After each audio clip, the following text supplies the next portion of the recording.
Newcastle Christian network के talk show आपके मुताबिक में शन जावेद और मेरे साथी मेजबान नादिया हमीद की जानब से तमाम पैनलिस्ट और देखने वालों को खुशामदीद।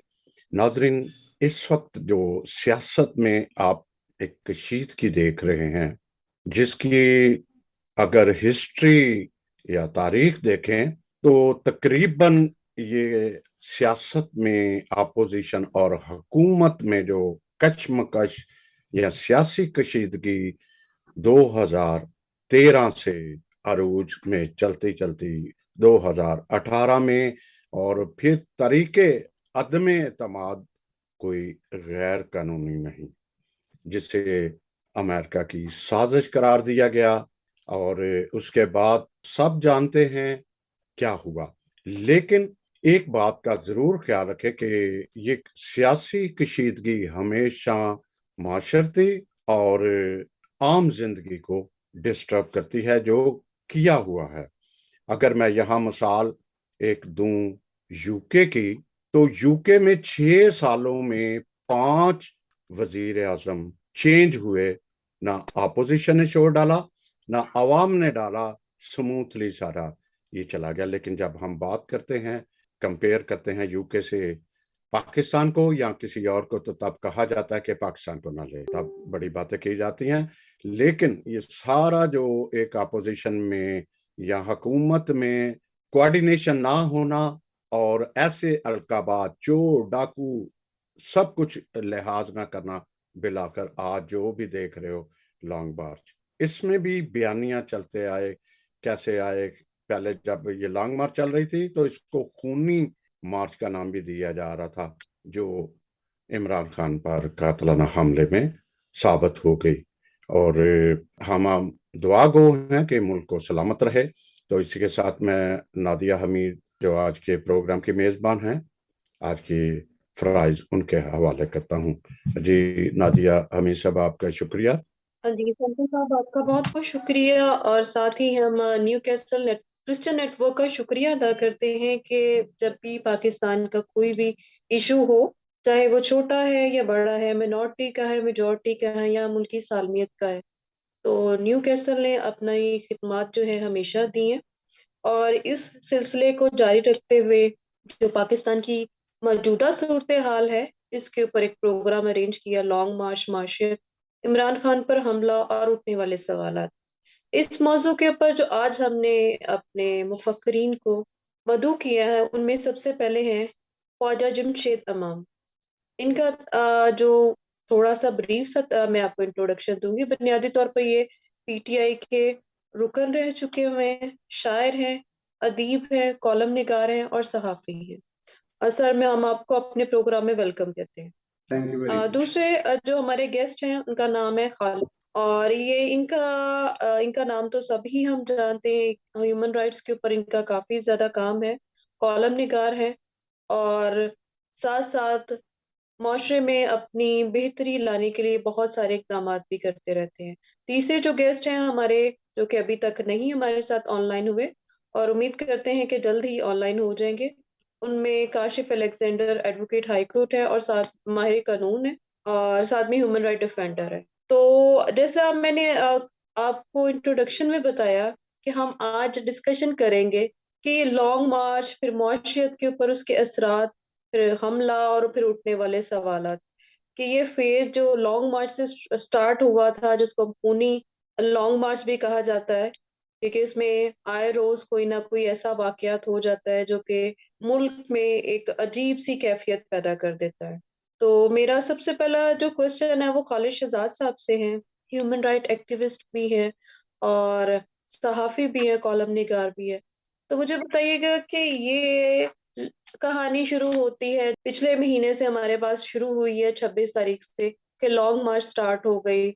उसमें मुसलसल आए रोज एक नया बयान आ जाता है जो कि किसी को भी उसके जो दायरा कार से छोड़ा नहीं जा रहा, चाहे वो गवर्नमेंट हो, इदारे हो, या फिर हमारे अंदरूनी मामलात को बहुत हाईलाइट करके इंटरनेशनल मीडिया पे पहुंचाया जा रहा है, जो कि कुछ का है और कुछ बनाए गए हैं। तो उसके ऊपर आप क्या कहेंगे?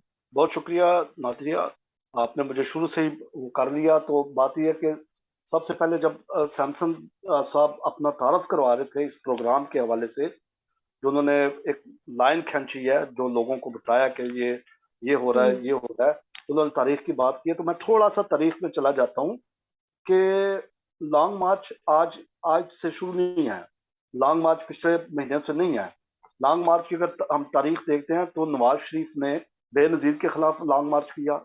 1988 से लेकर 1997 तक पाकिस्तान में अदम बर्दाश्त की जो सियासत हुई थी, ब्लेम गेम गेम हो रही थी, और बीबी के खिलाफ इश्तहारात छापे गए, उसके खिलाफ बहुत सारी चीजें ऐसी हुई कि उसमें अदम बर्दाश्त थी, उसमें गुड गवर्नेंस वाली बात नहीं थी। इसी तरह जब नवाज शरीफ की हुकूमत आई तो बेनजीर ने उसके खिलाफ प्रोटेस्ट किए। तो ये सियासत में ये सारी चीजें चलती रहती हैं, और ये मैं ये समझता हूँ ये सियासत का एक हुसन है, ये जमहूरियत का एक हुसन है, और ये सारा कुछ जो है ये इंसानी हकूक है। ये अगर इमरान खान लॉन्ग मार्च कर रहा है तो ये उसका राइट है। आपने देखा कि खादिम हुसैन रिजवी ने लॉन्ग मार्च किया, ताहिरुल कादरी ने लॉन्ग मार्च किया, मौलाना फजलुर रहमान ने लॉन्ग मार्च किया, पीडीएम वालों ने इकट्ठे लॉन्ग मार्च किया। इन्होंने भी यही तरीका इख्तियार किया था, तरीका कार इख्तियार आपने देखा होगा कि उनको H9 पार्क में पीडीएम को जगह दी कि भाई आप यहाँ पर जल्द से जुलूस करें। ठीक है, तो बात यह है कि गुड गवर्नेंस की, कि हमारी जो गवर्नेंस है वो कहाँ पे स्टैंड कर रही है, हमारी सियासत में रवादारी नहीं है। और बदकिस्मती से जो साबका हुक्मरान है, ये उनका ही वतीरा है कि उन्होंने ये बुनियादें डाली कि जब आप बदकिस्मती ये है कि हमारे मुल्क में एक जो कल्चर है वो अदम बर्दाश्त का कल्चर है, वो बदला लेने वाला कल्चर है। हमारी जो तरबियत है, हमारी जो आप देखें ना कि हम बात को मजहब की जानब लेकर जाते हैं, हम कानून और इंसाफ की तरफ नहीं, हम हर बात को मजहब की तरफ लेकर जाते हैं, जो कि अदम बर्दाश्त की एक सबसे बड़ी हम खुद एक रास्ता तैयार करते हैं। सैमसन साहब ने जिस तरह कहा कि जी यूके में 5 हुक्मरान जो है वो तब्दील हुए हैं, भाई वो यूके है, वहां पे लॉ एंड जस्टिस एग्जिस्ट करता है, वहां पे कानून की हुक्मरानी है, वहां पे लोग पढ़े लिखे हैं, वहां पे लोग जो है वो उनको अपने वोट का और उनको अपने राइट का अंदाजा है।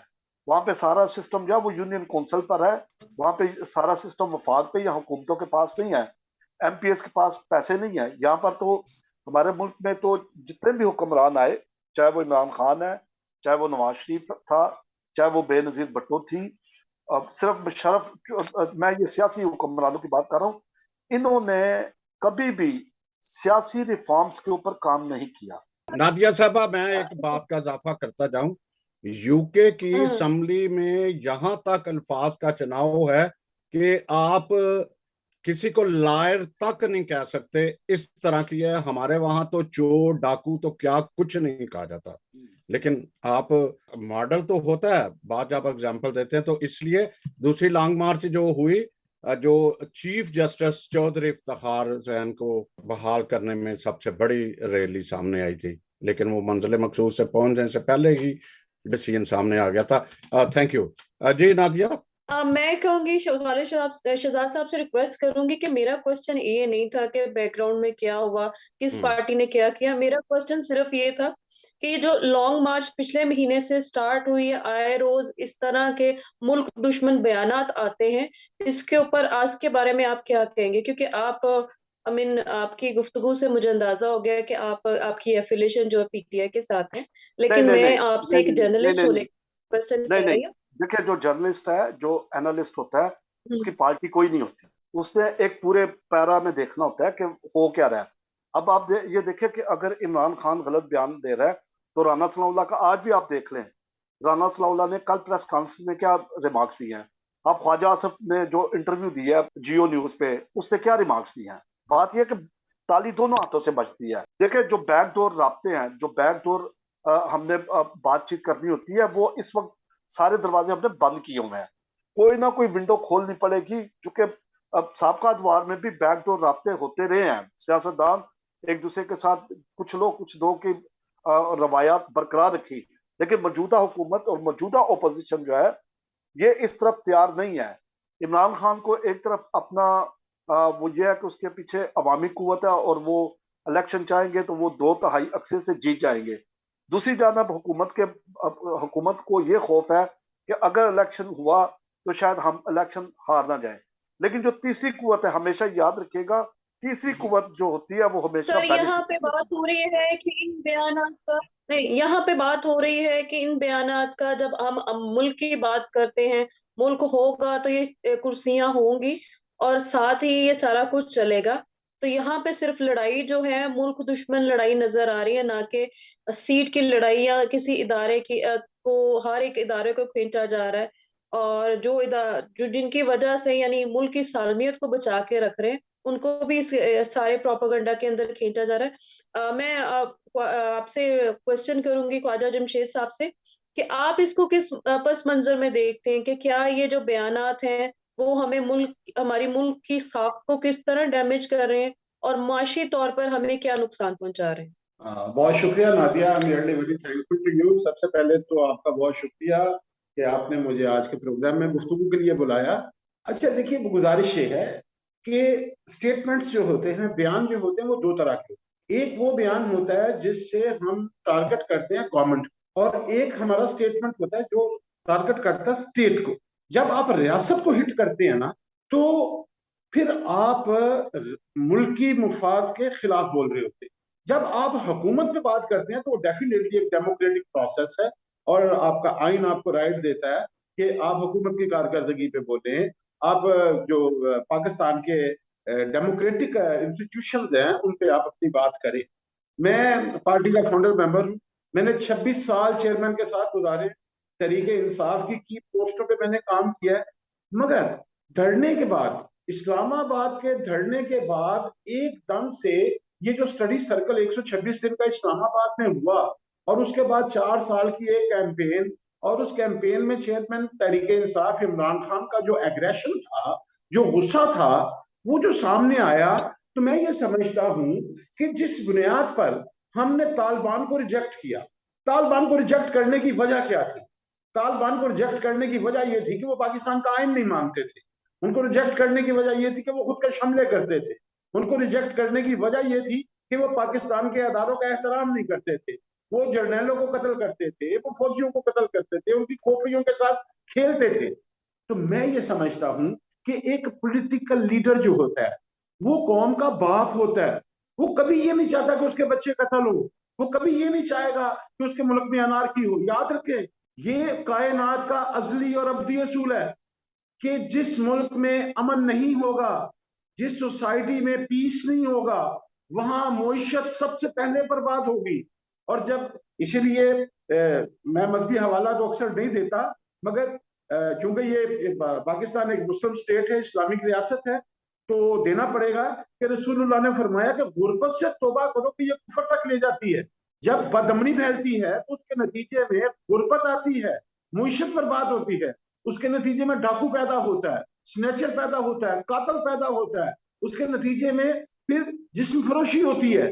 तो ये सारी चीजें जो है ये बुरी मईशत का नतीजा है। और बुरी मईशत होती है उस सूरत में जब आपकी पॉलिसी ठीक ना हो और जब मुल्क में अमन ना हो। मैं ये गुजारिश करूंगा कि हमने चेयरमैन तहरीक इंसाफ के साथ बड़ा लंबा टाइम गुजारा, जिंदगी दे दी। मैं बच्चा था जब गया था, और मैं यूथ का 5 साल प्रेसिडेंट रहा, लाहौर का प्रेसिडेंट रहा, लाहौर का जनरल सेक्रेटरी रहा, पंजाब का सेक्रेटरी इंफॉर्मेशन रहा, और फिर मास्टर पॉलिटिकल ट्रेनर रहा मैं 22 साल। और इन 22 सालों में हमने जिन बच्चों की तरबियत की वो आज भी गाली नहीं बकते, वो आज भी पॉलिटिकल बात करते हैं, वो आज भी फौज का अदारों का एहतराम करते हैं, अदलिया का एहतराम करते हैं, इंतजामिया का एहतराम करते हैं, अकलियतों का एहतराम करते हैं, दूसरी मसालक का एहतराम करते हैं। वो उनके अंदर वो एग्रेशन नहीं है। और जहां तक रही लॉन्ग मार्च की बात, तो माजरत के साथ लॉन्ग मार्च की तारीख जो है वो ये नहीं है, पाकिस्तान से शुरू नहीं होती, ये चाइना से शुरू होती है। ये मौजेतुंग ने इंसानी तारीख का पहला लॉन्ग मार्च किया था, और वो कितना हौलनाक था, उसमें कितना इंसान कत्ल हुआ था, और उसके नतीजे में वो रेवोल्यूशनरी थे, उनको ये सूट करता था। जो डेमोक्रेट्स होते हैं, डेमोक्रेट्स कभी भी अपने अदारों की बर्बादी की बात नहीं करते, वो कभी भी अपने अदारों की तबाही की बात नहीं करते, क्योंकि बाद में अगर आप इक़्तिदार में, कल को चेयरमैन तहरीक इंसाफ अगर फिर प्राइम मिनिस्टर आ जाते हैं, तो ये अदारे उन्हें खुद बनाने पड़ेंगे। तो जिनको आपने कल दोबारा बनाना है, उन्हें आज बर्बाद करने की क्या जरूरत है? आप अपना पॉलिटिकल लड़ाई जो है उसे पॉलिटिकल रखें। आपके साथ पब्लिक है, इसमें कोई शक नहीं है, आप एक पॉपुलर लीडर हैं, आप अपने नैरेटिव को लोगों तक पहुंचाएं, आप अपना ऑर्गेनाइजेशनल मैकेनिज्म मजबूत करें। दुनिया का कोई सियासी लीडर ऑर्गेनाइजेशनल पावर के बगैर, अपनी तंजीमी ताकत के बगैर दुनिया के किसी अदारे को, किसी हुकूमत को चैलेंज कर ही नहीं सकता। और एक अहम बात मैं अपने बड़े भाई से करूंगा, मेरे लिए बहुत काबिल एहतराम है, मगर इन्होंने एक बात की तो मुझे इसके जवाब में कहना पड़ेगा। ये बात बिल्कुल गलत है। ये हमारे पाकिस्तान में भी ये बात आम है कि जी सहाफी के कोई नजरियात नहीं होते, सहाफी की कोई सियासी जमात नहीं होती। याद रखिए, सियासी नजरियात सिर्फ ज़हनी मरीज के नहीं होते, तंदुरुस्त दिमाग के हमेशा नजरियात होते हैं। और तंदुरुस्त दिमाग जो देखें, जब वोट पड़ता है तो जेल में भी बैल्टिंग होती है।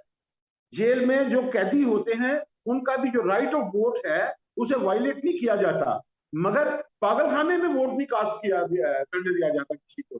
तो मैं ये समझता हूं कि ये जो पाकिस्तान है, ये बड़ी कुर्बानियों से हमने बनाया पहले, और फिर हमने 70 में जो इसका हाल किया, इसे 2 टुकड़े कर दिया। और अब इस बचे खुचे पाकिस्तान में कहीं पे ग्रेटर बलूचिस्तान की आवाज आ रही है, कहीं पे बख्तूनिस्तान की आवाज आ रही है, कहीं सिंधु देश की आवाज आ रही है, कहीं पे ग्रेटर बलूचिस्तान की आवाज आ रही है, कहीं पे सराइकिस्तान की आवाज आ रही है।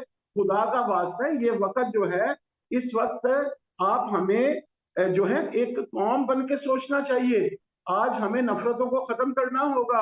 हम तो कल तक तालिबान के खिलाफ मातम करते रहे हैं, तो भाई खुदा का वास्ता तुम अपने सबसे पहले तो हमारे जो कम्युनिटी यहाँ पे मिनोरिटीज थी, अव्वल तो मैं इस लफ्ज के खिलाफ हूँ। ये काबिल नफरत लफ्ज है किसी रियासत में किसी को मिनोरिटी कहना। जब मिस्टर जिन्ना ने 11 अगस्त 1947 को अपनी स्पीच में कहा कि you are the equal citizen of the state, तो जब equal citizen of the state है तो फिर मिनोरिटी और मेजोरिटी कहां से आ गई? ये सब गलत बात है। ये बिल्कुल एक अपनी मोनोपोली और एक अपनी बदमाशी कायम करने के लिए ये सब कुछ कहा जाता है या किया जाता है। जी जी, जमशेद साहब, मैं आपकी तरफ दोबारा आती हूँ। नहीं, बात की खालिद शहजाद साहब, इन्होंने कहा था समय कि पाकिस्तान तो हमने तो 1947 में आजाद करवा लिया था, लेकिन हमें बहुत ज्यादा हमारे कानों में एक नारा गूंज रहा है कि हकीकी आजादी लेने जा रहे हैं।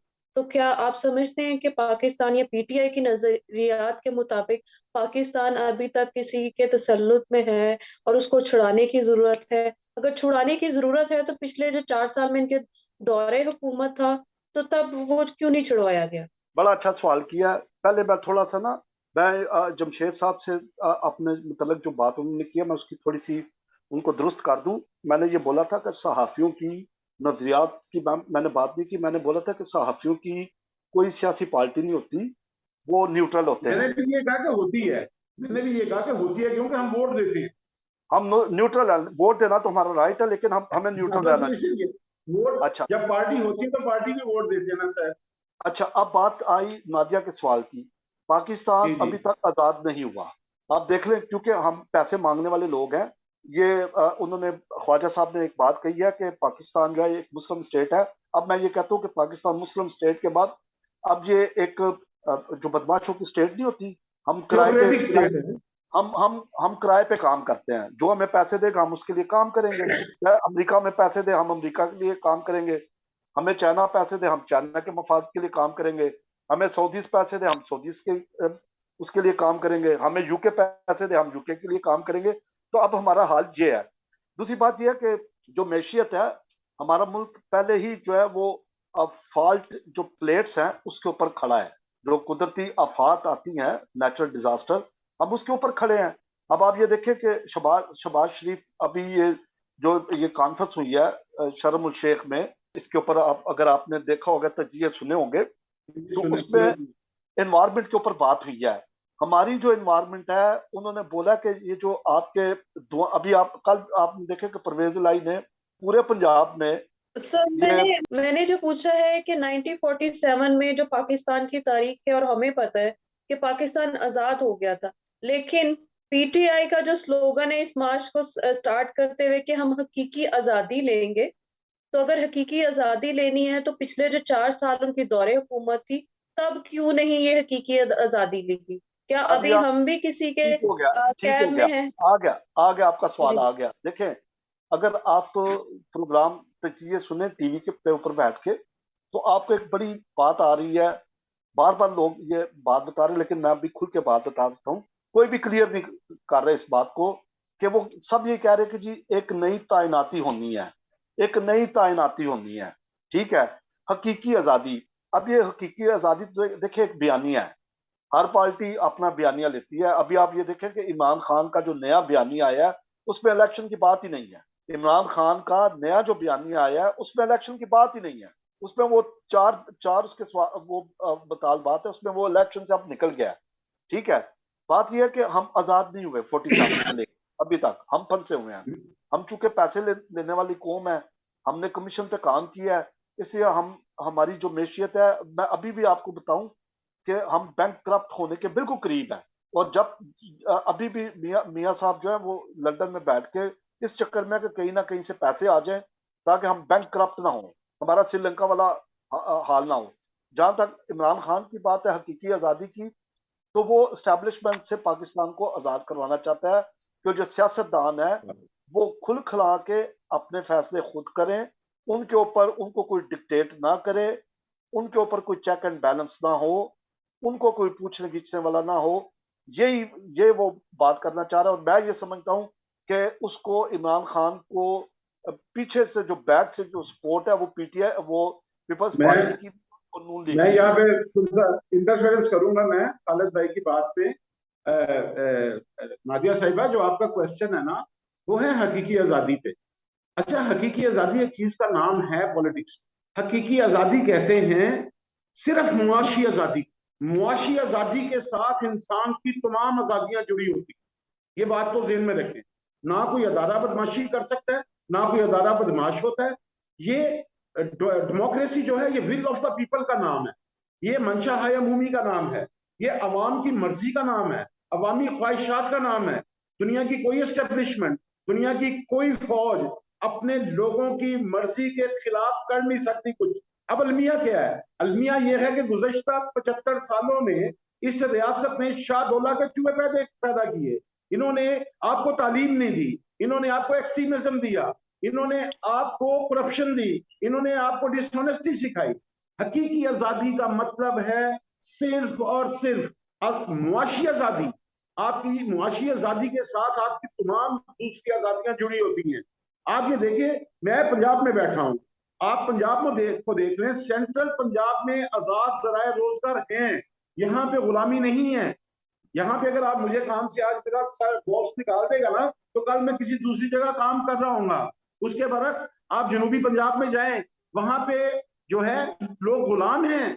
लोग गुलाम इसलिए हैं कि वहां पे आजाद जराए रोजगार नहीं है। इधर से आप गुजरात क्रॉस करें तो आगे जो बेल्ट शुरू होती है उसे आपने आज तक इंडस्ट्रियलाइज नहीं किया, इसलिए कि आपको वहां से रॉ मटेरियल चाहिए होता है सरहदों की हिफाजत के लिए। बुनियादी बात यह है कि जो जरूरतमंद होता है वो गैरतमंद नहीं होता। अगर हमने गैरत के साथ जिंदा रहना है तो हमें अपनी जरूरतों पे कट लगाने होंगे।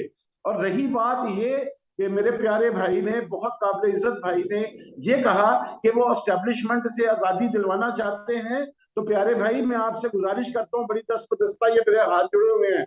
मैं 26 साल का बड़ा लंबा सफर तय करके आया हूँ। हमारा सारा, मैं पहली बार when I was sentenced for the first time from the summary military court of Ziaul Haq, मेरी उम्र 17 साल 122 दिन थी।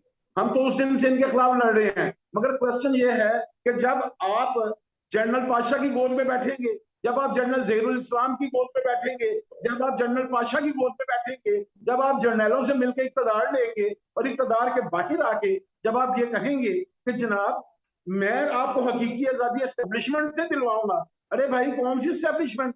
आज भी आप उन्हीं के, आपने एक हाथ से गिरेबान पकड़ा हुआ है और एक हाथ से पांव पकड़े हुए हैं। ना आप गिरेबान छोड़ रहे हैं ना पांव छोड़ रहे हैं। तो ये नवाज शरीफ करें, ख्वाजा साहब, नवाज शरीफ की भी यही पॉलिसी है। नवाज शरीफ बिल्कुल कभी एक दुरुस्त हाथ है, पाँव बिल्कुल पे है दुरुस्त और है। एक हाथ मैं कतर नवाज पे है। शरीफ का तर्जमान नहीं हूँ, मैं नवाज शरीफ का तर्जमान नहीं हूँ। मेरे तो बाप ने मुस्लिम कायदे आजम के मुस्लिम लीग को वोट नहीं दिया था। हमारे तो डीएनए में मुस्लिम लीग नहीं है, हम तो जेनेटिकली मुस्लिम लीग ही नहीं है। हम तो, अब देखिए मैं तो बाई बर्थ मेरे जो ख्याल है में कश्मीरी देखिए हूँ। टाइम, हमारे पास टाइम कम है। मैं आखिरी बात करूंगा, आखिरी बात करूंगा मैं। नादिया, आप भी जरा इजाजत दें कि बिल्कुल ठीक है, हमें जी हकीकी बिल्कुल। आजादी चाहिए, मगर हमारी हकीकी आजादी ये है कि हमारे बच्चों को तालीम मिले, हमारे नौजवान को रोजगार मिले, हमारे पासपोर्ट की इज्जत हो, हमारा वकार बुलंद हो। और वो एजुकेशन से मुमकिन है, वो रैशनल स्टडी से मुमकिन है, वो इस्लामियात लाजमी और तालिया पाकिस्तान से नस्लें नहीं बनती। आप डिसाइड नहीं कर सकते कि बच्चा क्या पढ़ेगा, ये बच्चा डिसाइड करेगा कि उसने क्या ख्वाजा पढ़ना है। साहब जब रियासत ये तय आपके करती है। ख्वाजा साहब आपके पासपोर्ट की इज्जत इसलिए नहीं है कि उसके ऊपर लिखा हुआ है कि आप नाम आपका मजहब क्या है, इसलिए आपके पासपोर्ट की इज्जत नहीं है। नहीं, आप तो ये कहना चाह रहे हैं ना कि मेरे मदद की इज्जत नहीं है, तो ये दुरुस्त नहीं नहीं कह नहीं रहे नहीं, होंगे आप, आपकी हद तक पासपोर्ट के ये ऊपर बात ठीक होगी। पासपोर्ट के ऊपर बाकायदा दुनिया लिखा में हुआ है कि किसी आपका का मजहब मदद, क्या है। भाई मेरे गरीब और आदमी का मेरे कोई ख्याल में मजहब नहीं खालिद होता। साहब रोटी व्हाट्सएप का जो कायनात का सबसे प्रोग्राम है बड़ा उसी मजहब की है, तरफ रहते हैं, मोइशत सबसे बड़ा मजहब है। इस पे मोइशत ठीक टॉपिक करें, पर ना सब कुछ छेड़ा ठीक जाए। हो जाएगा। अलेक्जेंडर साहब आगे, इन्हें भी सुनते हैं। मैं थोड़ा सा बोलना चाहूंगा, बात करना चाहूंगा। इन्होंने खालिद साहब ने बात की थी इसकी सनाउल्लाह की, वजीर खारजा की। अगर आप शेख वजीर रशीद दाखिला की तरफ चले जाओ, जब वज़ीर शेख दाखिला। रशीद की तरफ आप चले जाओ तो वो यही बातें, इससे ज्यादा खतरनाक बातें कर रहा था।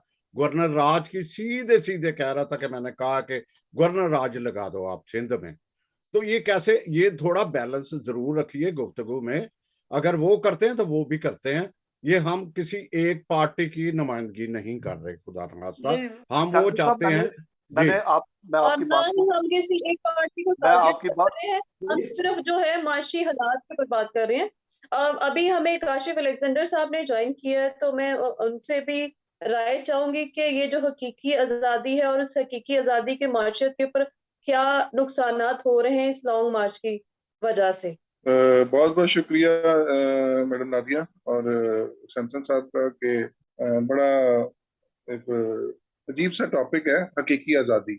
अभी ख्वाजा साहब की मैंने बात सुनी तो मैं बड़ा मुत्फिक भी हूं उनकी काफ़ी बातों से, जितनी बात मैंने सुनी है। तो जो टॉपिक मुझे इन्फॉर्म किया गया था वो रिगार्डिंग पीटीआई की लॉन्ग मार्च से रिलेटेड था। तो बड़ी हैरानकुन बात यह है कि मैं तो हकीकी आज़ादी वही समझता हूँ जिस तरह ख्वाजा साहब ने थोड़ा सा डिफाइन किया कि बीइंग क्रिश्चियन होते हुए, मैं एक क्रिश्चियन कम्युनिटी से ताल्लुक होते हुए, मैं जब से होश संभाली है मुझे तो इस पाकिस्तान में अपनी कम्युनिटी के लिए हकीकी आज़ादी नजर ही नहीं आई। और पीटीआई के चार, मैं तनकीद नहीं करना चाहता किसी पार्टी के मामलात को क्योंकि इसमें हमारा अपना भी बड़ा कसूर है, लेकिन 4 सालों में मैंने अपनी कौम के लिए हकीकी आज़ादी नहीं देखी। मेरी कौम अभी भी गुलाम है मुख्तलिफ कवानीन की सूरत में, मुख्तलिफ तासुबात की सूरत में। और आज ये बड़े एक वसूख से कहा जाता है कि मेरी कौम ने इस पाकिस्तान को बनाने में बड़ा अहम किरदार अदा किया था।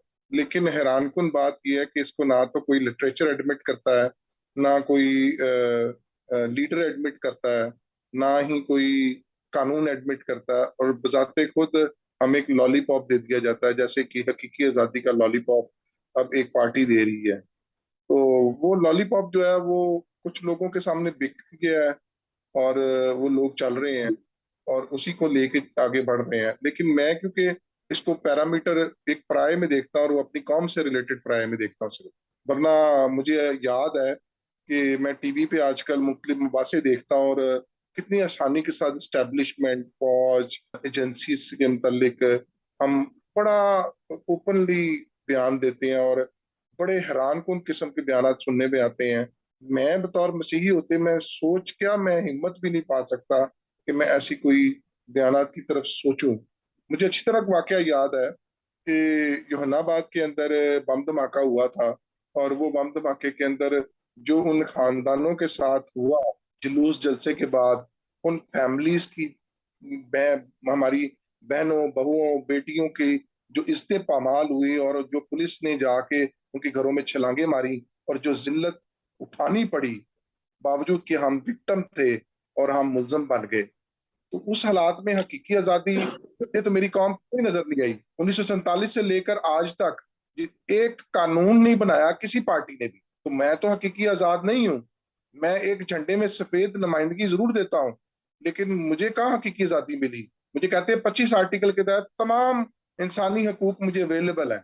आप सब जानते हैं, खालिद साहब ह्यूमन राइट एक्टिविस्ट हैं और मैडम साहब सब जानते हैं कि यहाँ पे हकीकी आज़ादी डिस्क्रिमिनेशन का मुजाहरा दिन रात होता है। जॉब की सूरत में हमारी खवातीन के साथ बेइंसाफियां हैं, फोर्स कन्वर्जन हैं, फोर्स मैरिजेस हैं, बेबहा मसाइल हैं। सबसे बड़ी बात यह है कि हम तो अपना कानून ही नहीं बना सकते, किसी लिहाज से भी कोई कानून साजी नहीं हो सकती, तो कौन सी हकीकी आजादी? कौम को लेके एक जमात चल रही है कि मैंने हकीकी आजाद करना है। किससे? हमसे? कि अपनी कौम को कोई होश दिलानी है? वो तो लोग बेचारे रोटी से बाहर नहीं निकल रहे। 4 साल की हुकूमत मैंने देखी है, मैंने तो एक ऐसे स्टेप कोई भी चीज प्रैक्टिकली होते नहीं देखी, चीज नहीं बनी जिसके बाद काम हुआ हो कोई। लेकिन मुझे तो सबसे ज्यादा दुख है, मेरी कौम के लिए ना तो कोई कानून बना, ना मेरी कौम के चर्चिस अदारे उनकी सपोर्ट में कोई बात हुई, ना मेरी बहू बेटियां बहनें जो है वो सारी आजाद हुई, और आज भी वो विक्टिम है। तो हकीकी आजादी किसी भी सूरत में हमें नहीं मिली। तो ये जो तहरीक इंसाफ की हकीकी आजादी है, ये पता नहीं कौन सी आजादी है। मैं अलेक्जेंडर साहब, मैं ये गुजारिश करूंगा कि आपके तमाम गिले बजा हैं, आपके शिकवे दुरुस्त हैं, और आप जैसा सोच रहे हैं मैं भी ऐसा ही सोचता हूँ। आइन बजाते खुद तजादात का मजमुआ है। वही आइन जो है, जो आर्टिकल 25 में सबको इक्वल राइट्स दे रहा है, वही आइन कहता है कि रियासत का सरबराह जो है वो मुसलमान होगा, हुकूमत का सरबराह मुसलमान होगा। तो एक गैर मुस्लिम के घर पैदा होने वाला बच्चा तो पैदाइशी तौर पर ही विक्टिमाइज हो गया ना। मगर मेरा एक नुक्ता नजर और भी है। देखें, आप हमारे भाई हैं। मैंने आपके आने से पहले कायदे आजम के हवाले से ये रिपोर्ट किया कि जब उन्होंने कह दिया कि you are the equal citizen of the state, तो जब बहन ने कहा कि मिनोरिटी, मैंने कहा ये लफ्ज जो है ये नफरत अंगेज लफ्ज है। मिनोरिटी क्यों है? जब इक्वल सिटीजन है तो फिर ये सारी एक ही मेजोरिटी है जिसका नाम पाकिस्तानी है। बाकी रही बात पाकिस्तान में, अगर आपके बच्चे को विक्टिमाइज किया जा रहा है तो अलेक्जेंडर साहब, वो मेरे बच्चे को भी किया जा रहा है। बुनियादी तौर पर ये तबकाती समाज है जो तबकात में बटा हुआ है, ये मेरे बच्चे को भी हो सकता। अगर आपका बच्चा वजीर आजम क्रिश्चियन होने की वजह से नहीं बन सकता तो मेरा बच्चा गरीब होने की वजह से वजीर आजम नहीं बन सकता। अगर आपके बच्चे को जॉब अच्छी नहीं मिल रही क्रिश्चियन होने की वजह से, तो मेरे बच्चे को बासलाहियत मुसलमान होने के बावजूद जॉब नहीं मिल रही। उसकी वजह वो तबकात है। जब तक हम इंसानियत का म्यार तब यहाँ पे तबकाती जो मुआशरा में इतना ज्यादा हो चुका है कि यहाँ ताजीम का म्यार भी तबकाती हो चुका है। ये जो आपने जोहानाबाद वाला वाकया डिस्कस किया, मैं बिल्कुल उस वाकये को मैंने रिपोर्ट किया था, मैं वहां गया था, वो सारे वाकया मेरे सामने हैं। मैं सिर्फ ये गुजारिश करना चाह रहा हूं कि हमें जो हकीकी आजादी है ना, वो है मुआशी आजादी। जो आपने जितनी बातें की है ना, वो आप तो वकील है माशाल्लाह, वो सारी हमारी आजादियां हमारी मुआशी आजादी के साथ जुड़ी हुई हैं। हम मुआशी तौर पे आजाद नहीं है, बुनियादी तौर पे हमें मुआशी तौर पे गुलाम रखा हुआ है इन्होंने, और जिसकी वजह से आपका और मेरा बच्चा एक जैसे विक्टिमाइज हो रही। और इस विक्टिमाइजेशन की वजह वो स्टेट स्ट्रक्चर है, वो रियासती ढांचा है, अफराद नहीं है, वो निजाम है। ये निजाम कैसे होता है? मैं ख्वाजा साहब आपसे रिक्वेस्ट करूंगी, प्लीज दूसरों को भी मौका दें। और जहां तक आप स्ट्रक्चर की बात करें, स्ट्रक्चर ही माइंडसेट से बनता है। अभी जो हमारा इसी के पहलू से आगे जो क्वेश्चन बनता है कि खालिद शहजाद साहब, आप मुझे बताइएगा कि इमरान खान के ऊपर एक हमला होता है, फिर एक प्रोटेस्ट शुरू हो जाता है जगह जगह, फिर हमें वो मिलती है, पहले पाँव पे गोली लगती है, फिर टांग पे हो जाती है, फिर टांगे हो जाती हैं। वो एक दिन हम देखते हैं कि दोनों टांगों पे प्लास्टर होता है, दूसरे हम दिन देखते हैं कि एक टांग पे उतर जाता है। तो हमें तो चाहिए कि आप एक सहाफी होते हुए भी उस पे रोशनी डालें, और अगर इस तरह का ट्रीटमेंट शौकत खानम के अंदर अवेलेबल है तो वो फिर पब्लिक किया जाना चाहिए कि इतना लोग जो है इतना पैसा इन्वेस्ट कर रहे हैं, तो उनको कैसे बचाया जा सके। दुनिया के साथ हमें ये शेयर करना चाहिए सारे प्रोसीजर को। देखिए, अगर मैं बात करूंगा तो फिर बात आ जाएगी कि जी मैं शायद इस तरफ हूँ या शायद मैं उस तरफ हूँ। बात यह है कि माजी में हमारा भी एक वजीर आजम है जो अपने प्लेटलेट्स का बहाना बना के तो आज तक वो लंदन से पाकिस्तान नहीं वापस आया। ठीक है, बात यह है कि ये जो हमला हुआ है इसमें एक बात तो तय है कि वहां पे फायरिंग हुई है, 14 लोग जख्मी हैं। बदकिस्मती यह है, आप भी जानती हैं, काशिफ भी जानता है, मैं भी जानता हूँ कि हम इंसानी हकूक के लिए जब काम करते हैं, पुलिस के पास जाते हैं, तो पुलिस जो है वो पुलिस की जो रिफॉर्म्स हैं वो बड़ा ज़रूरी है। पुलिस में आज तक पुलिस की रिफॉर्म्स की नहीं गई। अगर पुलिस में के उसमें रिफॉर्म्स की होती तो एक एसएचओ क्या वहां पे जो मौके पे जो भी ड्यूटी ऑफिसर था, पहली बात यह कि पीटीआई की तरफ से किसी ने एप्लीकेशन उस वक्त मौके पे नहीं दी, ठीक है। बनता बुनियादी तौर से विक्टिम की तरफ से एप्लीकेशन जाती है, जो एप्लीकेशन गई नहीं, क्योंकि स्टेट ने तो बाद में एप्लीकेशन दिया ना, उसमें जो वो एक साबित मेरी आपसे प्लीज रिक्वेस्ट है कि आप जो मैंने क्वेश्चन किया इसी के ऊपर रहे, मैं वो उसी पे हमें कानूनी माहिर बताए हैं, उसी उन लीगल ओपिनियन उनसे ले लेंगे। मैं उसी पे आपसे काइंडली रिक्वेस्ट। मैं उसी पे ही हूँ कि एक अभी जो स्टेट ने एफआईआर दिया उसमें वाज़ेह है कि 14 लोगों को, एफआईआर पढ़ लें, 14 लोगों को गोलियां लगी हैं, इमरान खान पे हमला हुआ है, ये एफआईआर का मतन है, ये पुलिस की मदीयत में हुई है, ये पीटीआई की तरफ से नहीं गई एप्लीकेशन, ये पुलिस से खुद की है। तो अभी जो मीडिया ट्रायल है, वो जो भी चीजें चलती है, देखिए सियासी पार्टियां जो है वो सियासी पॉइंट स्कोरिंग के लिए ये वो ऐसे वैसे करते हैं, लेकिन जो दूसरी बात है वो ये है कि एफआईआर लॉन्च हो गई है, उसके ऊपर जो प्रोसिक्यूशन है, जो माहरीन है, अब वो मुख्तलिफ बयान दे रहे हैं, मुख्तलिफ आराय आ रही हैं। ये एक अभी जो मैं ये समझता हूँ कि इसके पीछे कुछ और जो चीजें चल रही हैं वो पसे पर्दा है, जो कुछ पीछे चल रहा है वो पसे पर्दा है, फ्रंट पे जो दिया जा रहा है वो एक अनफॉर्चुनेट है। एक आम शहरी के लिए ये सोचने का सवाल है कि अगर इस लेवल के आदमी के खिलाफ एफआईआर अगर नहीं होती तो एक आम शहरी जो है, एक आम बंदा माशरे का, उसके साथ फिर पुलिस का क्या रोल होता है। मैंने आपके चलें सवाल का ठीक है, जवाब पुलिस दिया। का तो ये रोल हो गया। मेरी साथ क्वेश्चन था, हाँ जी, क्वेश्चन ये भी था साथ में कि ये जो ट्रीटमेंट हो रहा है, हमें पता चलता है कि पहले उनको गोली लगती है पाँव पे, फिर पाँव से टांग पे आ जाती है, फिर टांग से टांगे हो जाती हैं, यानी 2 से 3 हो जाती। पहले एक गोली थी, फिर 2 हो गई, फिर 3 हुई, अब 4 हो गई हुई हैं गोलियां। फिर हम देखते हैं कि दोनों टांगों के ऊपर, हमें तो वो जो मीडिया के ऊपर नजर आ रहा है वही बता रहे हैं कि मीडिया पे नजर आ रहा है कि दोनों टांगों के ऊपर प्लास्टर है, फिर अगले दिन एक टांग पे रह जाता है। तो मेरे लिए तो वो ये काफी मैं तो इस पे खुश भी हूँ कि पाकिस्तान इतना तरक्की कर गया है कि दुनिया में किसी मुल्क के पास टेक्नोलॉजी नहीं है, शौकत खानम के अंदर वो अवेलेबल है टेक्नोलॉजी। तो क्यों ना इसके साथ शेयर किए, सहाफी होते हुए आप भी इस पे थोड़ी सी रोशनी डालिएगा। देखिए मैंने जो विक्टिम्स जिनके ऊपर फायरिंग, अब आपको पता है कि लाहौर में शेरा कोट में हमारे कोई 10 लोगों को फायर लगे थे। मैंने उस पर काम किया, उसकी रिपोर्टिंग देखी, उसमें सारे उसके फैक्ट्स फिगर देखे। जो गोली कई लोगों को बुलेट लगे, कई लोगों को जो बराह रास्त वो जो दरवाजा चीर के जो दरवाजे के अंदर से फायर गए थे, दरवाजे के जो टुकड़े थे वो लोगों को लगे। लेकिन यह कि चूंकि मैं मेडिको लीगल नहीं हूँ, मैं डॉक्टर नहीं हूँ, लेकिन यह है कि फिर भी बात यह है कि जिसको गोली लगी है उसको गोली लगी है, जिसको कोई जरा लगा है उसको जरा लगा है, जिसको छरे लगे हैं उसको छरे लगे हैं। ये आगे मेडिको लीगल वालों का काम है कि वो इसको कैसे लेता है। ना मैं शौकत खानम का एम्प्लॉई हूँ, ना मैं गवर्नमेंट का एम्प्लॉई हूँ। मेरा जो तजर्बा है वो ये है कि जो राइट ऑफ विक्टिम है, और जो उसके फैक्ट्स हैं, जो उसको लगता है, वो पुलिस का काम है। मैंने आपको नहीं कहा पुलिस कि का आप एम्प्लॉय हैं, लेकिन मैंने सिर्फ ये कहा है कि आप इस पे रोशनी डालेंगे कि क्या ये हमें जो हमारे पास ये इतनी अच्छी ट्रीटमेंट है उसको शेयर करना चाहिए, पब्लिक करना चाहिए। देखिए मैं आपको पहले कह रहा हूँ कि यास्मीन इसके ऊपर राशिद, राय दें। इमरान खान सबसे पहले वो उसको लेकर गए हैं वहां पे। इमरान खान का जो वो सारे वो करना था लीगल काम, तो सबसे पहले इमरान खान को जिन्ना हॉस्पिटल ले जाया गया, वहां से वो फिर वो शौकत खानम गया है, ठीक है। तो अभी जो नवाज शरीफ के जो प्लेटलेट्स है, अब ये देखिए ये बात ये है, हमने जो रवायात डाली है उसको दूसरे भी अडॉप्ट कर रहे हैं, और ये अनफॉर्चुनेट है। शौकत खानम, मैं ये समझता हूँ कि पाकिस्तान के जो डॉक्टर्स हैं, मैं ये समझता हूँ, और मेरा ये तजर्बा है, यूरोप में आके भी मेरा तजर्बा हो गया कि जो टेक्नोलॉजी पाकिस्तान के पास है, जो डॉक्टर्स एक्सपर्ट हमारे हैं, वो दुनिया में शायद बहुत कम लोग हैं, बहुत कम डॉक्टर्स हैं।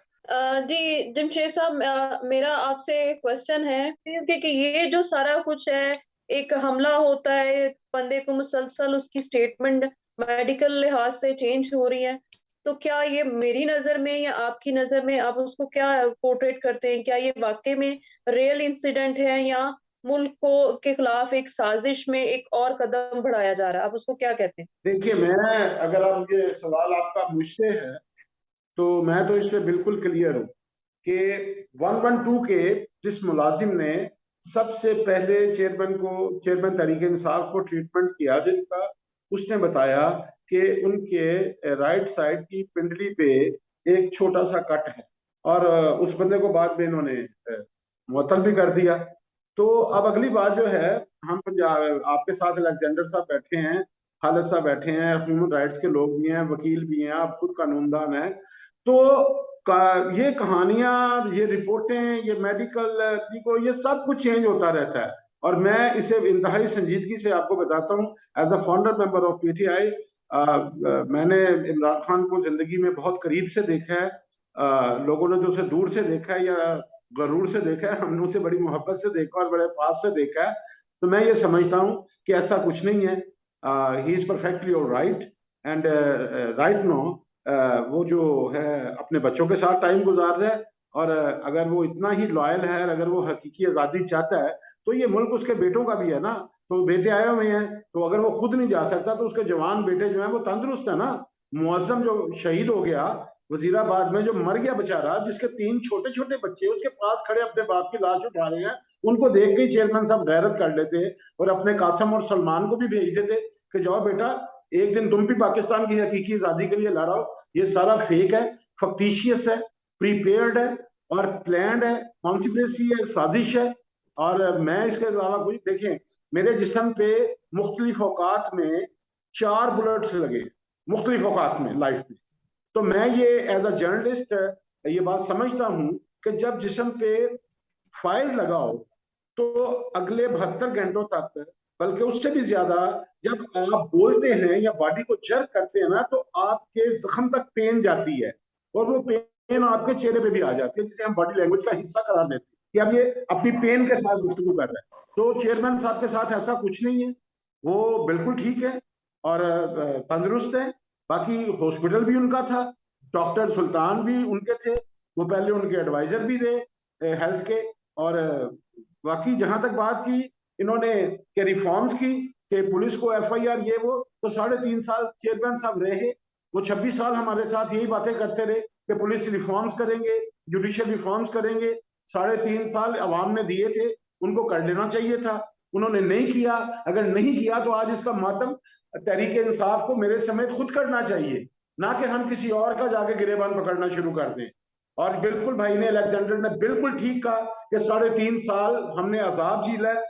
मैं एज अ जर्नलिस्ट आपको बता रहा हूं कि मुझे कहीं पे जॉब नहीं मिली 3.5 साल, ये कह के कि ये पॉलिटिकल एक्टिविस्ट है, और पीटीआई जो है उसमें मेरी ये पोजीशन होगी कि ये जर्नलिस्ट है। ये तो यहाँ की सूरत हाल है। और मैं वो शख्स नहीं हूं, अगर आप चेयरमैन इमरान खान से जमशेद भट्ट का पूछेंगे तो वो आपको मेरी पूरी जिंदगी बताएगा उसके साथ गुजरी हुई। सो मैं बड़ी जिम्मेदारी से ये बात कह रहा हूं कि अगर किसी कौम को डिस्टेबल करना हो तो उसकी 2 चीजें, उसकी मईशत और उसका दफा। आप मईशत पर बात कर दें तो भी दफा बर्बाद हो जाएगा, अगर आप दफा पर बात कर देंगे तो मईशत बर्बाद हो जाएगी। ये एक दूसरे से जुड़ी हुई चीजें हैं, क्योंकि आपके दफा ने मुल्क में अमन कायम रखना होता है। तो बाकी अलेक्जेंडर साहब ने जहां तक बात की कि वो हकीकी आजाद नहीं है यहाँ पे, तो वो मेरे भाई हैं, मैं उन्हें ये बताना चाहता हूँ कि क्रिश्चियन कम्युनिटी जो है, उनके बच्चे मुझे उसी तरह अजीज हैं जिस तरह मुझे अपने बच्चे अजीज हैं। और मैं पाकिस्तान के आइन की वो दफात जो मेरे बच्चों को प्राइम मिनिस्टर बनने से रोकती हैं मजहब की बुनियाद पर, मैं उन्हें काबिल नफरत समझता हूँ। और मैं चाहता हूँ कि ये भी आवाज उठाएं, और हम अपनी आवाज इनकी आवाज के साथ मिलाएंगे।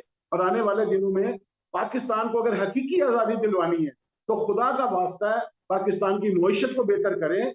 जंग में कुछ नहीं पड़ा हुआ, झगड़ों में कुछ नहीं पड़ा हुआ, अमन की बात करें, पॉलिटिकल एक्टिविस्ट पैदा करें, उनकी तरबियत करें, उनको बताएं कि रियासत क्या होती है, हुकूमत क्या होती है, इंतजामिया क्या है, अदलिया क्या है, पाकिस्तान की इंपोर्ट क्या है, इसकी एक्सपोर्ट क्या है, इसके डिस्ट्रिक्ट क्या है, इसका डिस्ट्रिक्टिज्म क्या है, इसमें जात, बरादरी, कौमें, मजाहब कौन कौन जी से हैं, बिल्कुल बिल्कुल, इसके आप हमसाया ठीक फरमा रहे ममालिक। हैं कि हमें जरूरत है। जी ख्वाजा जमशेद साहब, आप बिल्कुल सही फरमा रहे हैं कि हमें जरूरत है कि हम अपनी तरफ देखें और मुल्क के जो अंदर निजाम को वो बेहतरी की तरफ लेके जाए, और हमारे जो इखलाकियात है उस पर भी काम किया जाए। तो मेरा काशिफ अलेक्जेंडर साहब से क्वेश्चन है कि जैसे एफआईआर के ऊपर बात हो रही है, खालिद शहजाद साहब ने भी की, ख्वाजा जमशेद साहब ने भी की FIR के बारे में। और मैं आपसे चाहूंगी कि उसके ऊपर कानूनी अपनी राय दे इस FIR के बारे में, और जो एप्लीकेशन दी थी इमरान खान साहब की मुद्दईयत में दी गई और उसको ना माना गया, फिर सुप्रीम कोर्ट का ऑर्डर आया और फिर वो चले गए। और आप मेरे सुनने में आ रहा है कि उन्होंने 22A 22B की रिट फाइल की है ताकि उनके मुताबिक FIR काटी जाए। जहाँ तक FIR की बात है, देखें, वो साबिक वजीर आजम थे, और इसके अलावा as a human right activist मैं ये बात जरूर कहूँगा कि उनका राइट था कि वो FIR दर्ज करवाएं, और जहाँ तक उनको इस हक से नहीं महरूम किया जा सकता। पाकिस्तान का आइन, पाकिस्तान का कानून उनको ये राइट देता है, और ये फेयर ट्रायल और ये जो सेक्शंस मौजूद हैं ये तो अवेलेबल है उनके लिए। देखें, एक जमात के वो लीडर हैं, उनकी फैन फॉलोइंग है, और उनके ऊपर एक कातलाना हमला हुआ है, तो ये हम उसको इजी नहीं ले सकते, और उनका राइट हासिल है। जहाँ तक FIR की बात है, FIR का प्रोसीजर, मैं सिर्फ इसमें बड़ी हैरानकुन बात है कि FIR की वाकई कोई PTI की मुद्दईयत में या जिसको जो मजरूब है उसकी मुद्दईयत में कोई एप्लीकेशन दायर नहीं की गई थी, और वो काफी देर तक जो वहां पे मौके पे मुलजिम जिसने फायरिंग की है वो मौके पे पकड़ा गया, तो वो उसकी कस्टडी भी मीनवाइल इलीगली डिक्लेयर होती है जब तक कि FIR अवेलेबल नहीं है, क्योंकि उसकी बाज़ाब्ता गिरफ्तारी FIR के बाद ही होनी है और फिर इन्वेस्टिगेशन होनी है। उससे पहले जो भी इन्वेस्टिगेशन है वो वैसे इलीगल, नल एंड वाइड है, और उसको किसी भी जगह पे बतौर वजह सबूत पेश नहीं किया जा सकता। और दूसरी बात ये है कि मैं बहुत हैरान था कि बतौर वकील होते हुए हम लाहौर में प्रैक्टिस या कहीं पे भी प्रैक्टिस करते हैं जब, तो जब किसी बंदे के साथ कोई इस तरह की फायर आर्म इंजरी होती है, तो उसके लिए वो उसी डिस्ट्रिक्ट के अंदर नॉर्मली वहाँ पे उसका मेडिकल लीगल होता है। ये भी एक अच्छी प्रपोजिशन है कि एक शख्स के साथ वाकया हुआ और उसको उस इलाके से, उस डिस्ट्रिक्ट से आउट करके दूसरी डिस्ट्रिक्ट में जाके उसका मेडिकल लीगल हो गया। तो ये हमारे लिए भी सीखने का बतौर वकील, मैं इसका मतलब है कि अगर मुतलक के एरिया में या माल्टन के एरिया में फायरिंग हो, और जिसको फायर आर्म इंजरी है और वो जाके गुजरात से भी अपना मेडिकल लीगल करा सकता है, के लिए पॉसिबल तो नहीं है ना। तो ये भी एक नया पॉसिबिलिटी हुई है। मैं हैरान था कि वजीराबाद में वाकया हुआ और मेडिकल लीगल जिनाज ताल में हो गया, और अपना शौकत खाना में काशिफ शौकत काशिफ सर्विसेज जो के ऊपर काशिफ जो अ, दूसरे काशिफ जो दूसरे है ना, जो एक जो शहीद हुआ है और बाकी जो 13 जख्मी है, उनका भी किसी का भी मेडिकल लीगल नहीं हुआ अभी तक। हाँ, तो ये हैरानगी की बात ये है कि हम इतना वाह वेला मैंने टीवी में देखा है, टीवी में मैंने कुछ और देखा ही नहीं है, हर न्यूज चैनल के ऊपर यही सब कुछ था।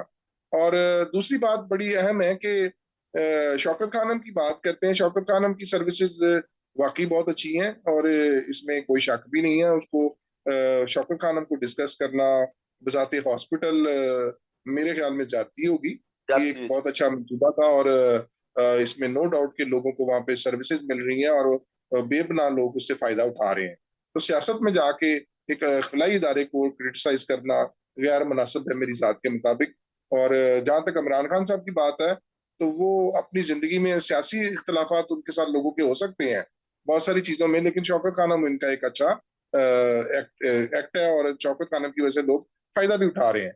FIR में सीखने की बात यह है कि राइट तो उनका है, राइट के, और जब राइट को उन्होंने एक्सरसाइज करना है थ्रू एप्लीकेशन, एप्लीकेशन ने कन्वर्ट होना है इनटू FIR। अब एक शख्स अगर FIR नहीं करवाता, दरखास्त ही नहीं देता, तो वो उस पर FIR क्या दर्ज होनी है।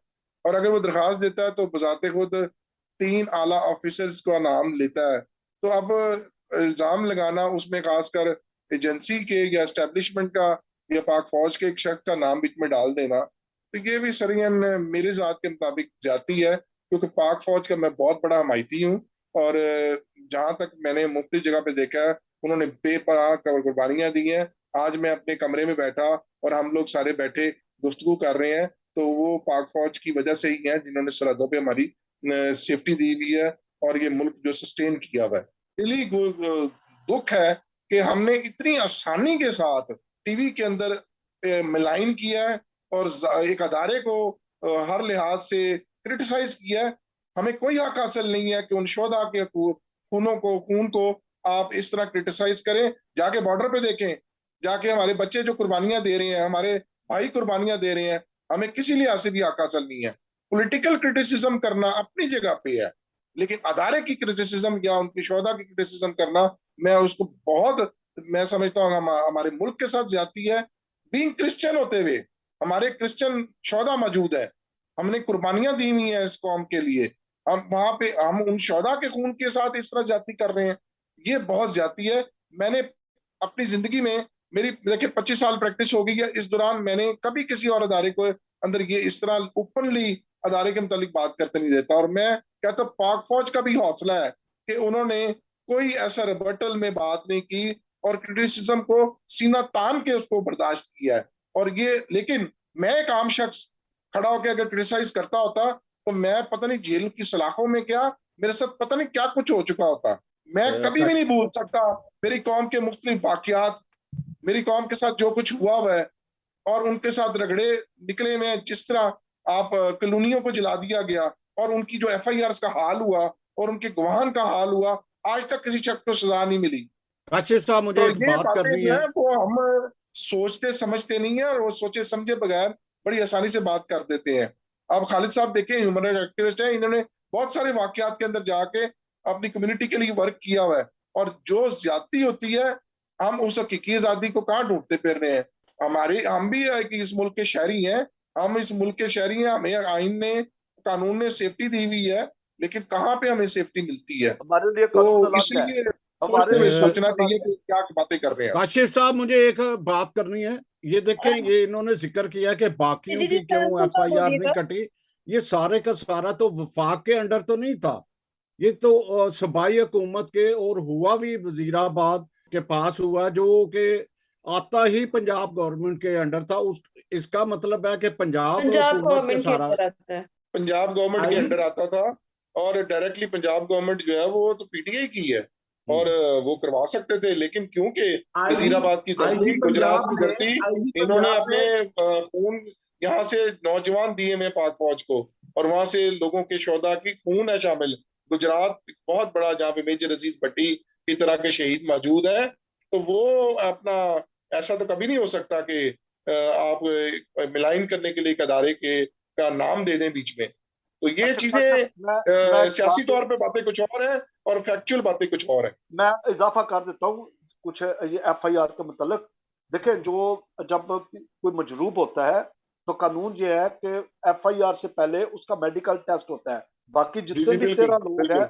जितने भी 13 लोग हैं जिनको फायर लगे हैं, हल्का लगा है, ज्यादा लगा है, कम लगा है, छू के चला गया है, सब के सब के मेडिकल लीगल होने चाहिए थे उसी हॉस्पिटल में। वहां पे जो जो भी करीबी हॉस्पिटल है गवर्नमेंट का, वहां पे उनका वो लेकर क्या कहते हैं, उनकी रिपोर्ट्स लेने के बाद फिर FIR होती है। और ये सारा काम जो मकामी पुलिस है, ये उसकी भी जिम्मेदारी थी। मैं ये समझता हूँ बकायदा डॉकेट कि बनता है इसका, डॉकेट बनने के बकायदा बाद डॉक्यूमेंट मेडिकल बनता है, लीगल बनता बकायदा है, और वो बकायदा। जाता है। लेकिन मैं हैरान हूं कि हमें क्रिमिनल प्रैक्टिस के अंदर मेरी नॉलेज में एक इजाफा हुआ है। आइंदा से मैं रिट करूंगा कि भाई मैंने गुजरात में पर्चा कराना है, मैंने जाकर वजीराबाद में कराना है, मैं जाकर मेडिकल सिंध के लीगल, किसी शहर में पर्चा कराऊंगा। मेडिकल।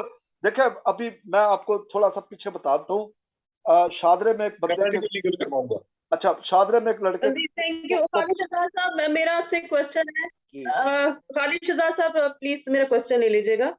जी कि सैमसन साहब ने इस बात को हाईलाइट करने की भी कोशिश की है कि हम गवर्नमेंट की बात करते हैं, हम PTI की तरफ से मुसलसल बयानबाजी हो रही है कि गवर्नमेंट ने ये सारा कुछ किया, उनको FIR नहीं करते दी गई।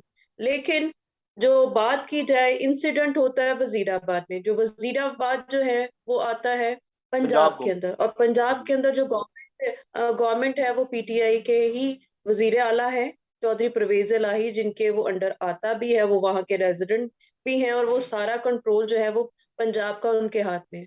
तो यहाँ पे कहाँ पे लैब्स नजर आते हैं? यहाँ पे अच्छा गवर्नमेंट जो के अपने ही क्लैशेस हैं, या इमरान खान जो है वो गवर्नमेंट को सिर्फ ब्लेम गेम में ही फंसा रहे हैं? अच्छा, इसमें दो चीजें बड़ी अहम है। पहली बात तो ये है कि जो IG होता है ना, उसकी तैनाती का फैसला जो है वो फेडरल गवर्नमेंट करती है। सूबाई गवर्नमेंट नाम भेजती है, फेडरल गवर्नमेंट फैसला करती है कि ये किसको अपॉइंट करना है। ये याद रखिएगा कि आपने देखा होगा कि पिछली मैं हुकूमत। अपॉइंटमेंट की बात नहीं कर रही, मैं सर मैं सॉरी, मैं आपसे वो रिपीट कर रही मेन हूँ कि मेन की ये तरफ जा गवर्नमेंट की रहे हैं। बात नहीं करी, देखिए अपॉइंटमेंट की मैं नादिया बात नहीं साहिबा, करी। मैं ये कह रही बिल्कुल हूँ कि ये मैं बात बिल्कुल ये कर क्लियर रही है, हूँ कि उनके इसमें कोई सारा कंफ्यूजन काम के नहीं है। अंदर आते हुए ये इनरेगुलरिटी क्यों आई? अच्छा, इसमें सियासत हो रही है। पहली बात तो यह है कि एफआईआर के और बस 3-4 मैं ये स्टेप्स जानना हैं। एफआईआर के 3-4 स्टेप्स हैं। पहली बात यह है कि अगर कंप्लेनर जो है, मजरूब जो है, वो एप्लीकेशन नहीं दे रहा, ये चूंकि सानिया बड़ा सानिया, ये नेशनल लेवल का सानिया है कि इसमें पूरे पाकिस्तान से लोग मौजूद थे, तो इसमें अगर कंप्लेनर नहीं दे रहा एफआईआर तो फिर और उसमें जो है नेशनल लेवल का मामला है इसमें, इसी वजह से तो सुप्रीम कोर्ट ने इंटरवीन करके ऑर्डर जी जी जी कहा जी है कि 24 जी घंटे, जी कहा था कि 24 घंटे के अंदर एफआईआर हो। एफआईआर, तो हाँ। यहाँ तो पे बात ये है कि सुप्रीम कोर्ट को फेडरल जो है वहां से ऑर्डर आ रहे हैं। मीन वजीर आजम जो है वो उनसे रिक्वेस्ट कर रहे हैं कि इस मामले को प्रॉपर परस्यू किया जाए, वजीर दाखिला को इसको इन्वॉल्व किया जा रहा है, लेकिन जो हमारे जो प्रोविंशियल हेड हैं उनकी तरफ से बयान जो है वो लेट आते हैं, वो कि वो विजिट कर रहे हैं, लेकिन लीगल जो फॉर्मेलिटीज उसकी तरफ ध्यान नहीं दिया गया। तो जो उसमें लीगल कमी जो है नादिया साहबा, वो गवर्नमेंट की, तो पंजाब गवर्नमेंट की है, ना कि नहीं, फेडरल गवर्नमेंट की। एफआईआर के बहुत से स्टेप्स होते होंगे, मगर जो सबसे अहम स्टेप है और जो सबसे अहम बात है एफआईआर के हवाले से, वो सुप्रीम कोर्ट में आईजी पंजाब का जो बयान है वो है कि उन्होंने वहां जस्टिस साहब से कहा कि मुझे हुकूमत पंजाब ने एफआईआर से रोका है। तो अब आप मुझे बताइए कि ये ऑन रिकॉर्ड स्टेटमेंट है, ये कोई उन्होंने छुप के तो बात नहीं की। अच्छा, और इस बयान के बाद जो वजीर आला थे उनकी बात पुरस भी हो गई, चेयरमैन तहरीक इंसाफ ने उनको पूछ भी लिया और उनका नाराजगी का इजहार भी किया। तो बात ये है, बात वहीं पे आ जाएगी जो अलेक्जेंडर साहब ने कहा कि जब आप फौज को मुलायम करेंगे, जब आप पाकिस्तान के एक अदारे को मुलायम करेंगे, जब आप ये सोचेंगे कि वो लोग जो हैं जो कह रहे हैं कि हम न्यूट्रल हैं, आप नहीं कहते नहीं, हैं वो जानवर हैं। ख्वाजा साहब, सवाल जी नादिया का ये था कि एफआईआर क्यों नहीं हुई। तो एफआईआर के स्टेप्स हैं। एफआईआर का स्टेप्स ये है नहीं नहीं नहीं, कि जो एफआईआर मजरूब है, इसलिए नहीं हुई, जो जो एफआईआर इसलिए नहीं हुई कि आईजी पंजाब ने सुप्रीम कोर्ट में जस्टिस साहब को बताया कि मुझे वजीर आला पंजाब ने एफआईआर देने से रोका है, जिस पर सुप्रीम वो कोर्ट ने देखे, कहा कि जो आप जाएं कानून और है, एफआईआर दें।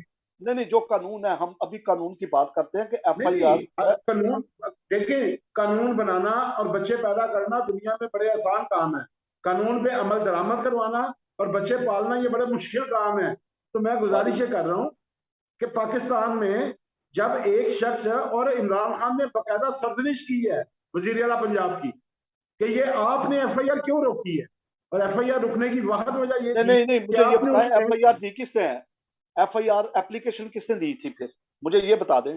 पंजाब को एफआईआर तो गई नहीं है किसी किसने की तरफ, एफआईआर तो किसी की तरफ से गई नहीं, किसकी। ये इसी हादसे की। साले साहब, नहीं अगर नहीं, मैं एफआईआर कह गई रहा थी हूँ, तो फिर अभी रिट मैं क्यों, कह रहा हूँ रिट कि में ये क्यों गए हैं? आईजी एप्लीकेशन तो गई पंजाब है। का स्टेटमेंट है। एफआईआर अभी एप्लीकेशन बाद एप्लीकेशन में के गई बाद ही रीट हुई है ना। है, एप्लीकेशन बाद में गई है, और वो भी जो अभी हाँ मेरे जी, पास। बाद में गई है ना। और एप्लीकेशन में भी सबसे बड़ा जो विक्टिमाइज्ड है वो मकतूल की फैमिली है, जख्मियों की फैमिली नहीं है। मकतूल की फैमिली का पहला राइट है एफआईआर का, ये तो वगैरह में आएंगे लेकिन कि उन्होंने ये नहीं जो दी, 13 हैं ये वगैरह हैं। उन्होंने एफआईआर, उन्होंने एप्लीकेशन नहीं दी, किसी बंदे ने एप्लीकेशन नहीं दी। तो भाई मेरी बात सुने, यहाँ अलेक्जेंडर साहब बैठे हैं, इनसे पूछे कि पाकिस्तान में इस वक्त सबसे बड़ा वकला का जो ग्रुप है आईएलएफ, इंसाफ लॉयर फोरम, वो पीटीआई का है, जिसको हामिद खान लीड कर रहा है। तो जिसके पास सबसे बड़ा वकीलों का फोरम है, अगर वो भी एफआईआर नहीं करवा सके या दरख्वास्त भी देने के काबिल नहीं है, तो फिर आप मुझे बताएं हम किन की सलाहियत में बात कर रहे हैं। बाकी बातें तो बात की है ना। थैंक यू जमशेद साहब, बिल्कुल दुरुस्त आपने फरमाया कि सारा कुछ मशीनरी उनकी अपनी है और लॉयर्स का सबसे बड़ा पैनल भी उनके पास है, जो कि सुप्रीम कोर्ट को भी अभी चेयर कर रहा है और सारी जगह पे है। लेकिन ये एक सवालिया निशान जो है पंजाब गवर्नमेंट के हिस्से में आता है कि वहां पे आईजी पंजाब भी जाके सुप्रीम कोर्ट में अपने रिमार्क्स जमा करवा रहे हैं कि मुझे रोका गया है और मैं इनकी सुपरविजन में मजीद काम नहीं करना चाहता, मुझे फेडरल में ले लिया जाए ताकि वो इस मामला से खुद की जो आपस की लड़ाई है उसमें सारों को घसीटा जा रहा है। तो मेरा जो क्वेश्चन है, लास्ट क्वेश्चन है काशिफ साहब से, कि बात हो रही है एप्लीकेशन नहीं दी, ये सारा कुछ हुआ, सुप्रीम कोर्ट ने सोमोटो एक्शन लेके एफआईआर करवाई, एफआईआर कह रहे हैं कि जी खालिद साहब के वो उन्होंने एप्लीकेशन नहीं दी, तो एप्लीकेशन नहीं दी तो इतराजात उठ रहे हैं कि हमारे मुताबिक एफआईआर काटी जाए, तो वो फिर किस सेंस में चला जाता है? क्या ये भी सिर्फ मीडिया प्रोपेगेंडा ही है? देखें, बात सिंपल ये है कि ना मजरूब मुद्दई है, ना मकतूल मुद्दई जो कत्ल वो उनकी फैमिली मुद्दई है, ना ही जो अपना मतलब कंसर्निंग फैमिलीज में से भी कोई बंदा मुद्दई नहीं है। वकीलों ने एप्लीकेशन दी और एप्लीकेशन के अंदर वो नाम जो है 3 बंदों के नाम डाल दिए, उसकी डिस्कशन स्टार्ट हो गई। मीनवाइल क्योंकि राइट था, जिसको फायर लगा है, जो कत्ल हुआ है या जो जख्मी हुआ है, उसका राइट था कि वो एफआईआर करवाए। अल्टीमेटली पुलिस ने वो एफआईआर दर्ज नहीं की और और सुप्रीम कोर्ट का इंटरव्यून बीच में करना पड़ा और रियासत की मदय्यत में इतने बड़े वाक़े की एफआईआर हुई क्योंकि इस मीनवाइल जो ओरिजिनल फायर करने वाला बंदा था वो उनकी गिरफ्तारी में था और उसकी गिरफ्तारी कानूनी तौर पर डाल नहीं सकती थी। और ये बड़ी हैरानगी की बात है, बिल्कुल बड़ी हैरानगी की बात है कि ये वाहिद एफआईआर है जो बगैर मेडिको लीगल प्रोसेस के बगैर दर्ज हुई है, जो कि फर्स्ट प्रोसेस होना है, प्रोसेस के बाद ये एफआईआर हुई, जैसे खालिद साहब ने भी डिटेल में बताया बात। ये भी हमारे लिए एक जी कानूनी बिल्कुल। नुक्ता और है। इसके अलावा एक और फैक्ट है। मैं जरा जी बताने की कोशिश कर रहा हूँ, जरा सर, मेरी मैं बात आपकी सुन बात लीजिएगा। अच्छा, अब ये भी मैं एक लॉ स्टूडेंट होते हुए ये सीखने की बात है कि इसका मतलब है कि एफआईआर ये एक प्रेसिडेंट बन गया कि एफआईआर विदाउट मेडिको लीगल हो सकती है, हो सकती जिसमें है। 324 या ये हो सकती है, ये एक प्रेसिडेंट बन गया और हम इसको कोर्टों में कोर्ट कर सकते हैं कि देखिए इमरान खान की दर्ज हो सकती है, 780 भी तो लग इसका सकती है मतलब काशिफ, हाँ, 780 भी ये लग भी लग सकती है। सकती है और मतलब ये लीगल प्रोसीजर है और आउट ऑफ द डिस्ट्रिक्ट जो है वो मेडिकल लीगल भी हो सकता है। हो सकता है, और हाँ। ये मतलब ये हमारे लिए बतौर लॉ स्टूडेंट होते हैं मेरे लिए सीखने की बातें हैं। अब इसमें इख्तलाफात की बातें देखें, इसका मतलब है पाकिस्तान में who is might is always right.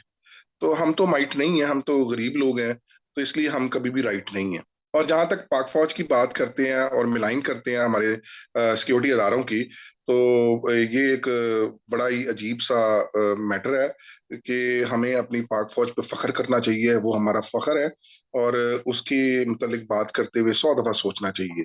Political differences देखे पार्टीज के आपस में होते हैं, हर कोई पार्टी अपने अपने नजरियात कौम के सामने पेश करती है, जो लोग उसको बाय करते हैं वो उनके हक में वोट दे देते हैं और वो अपने आप ही वो पार्टी जो है वो इक़्तिदार में आ जाती है।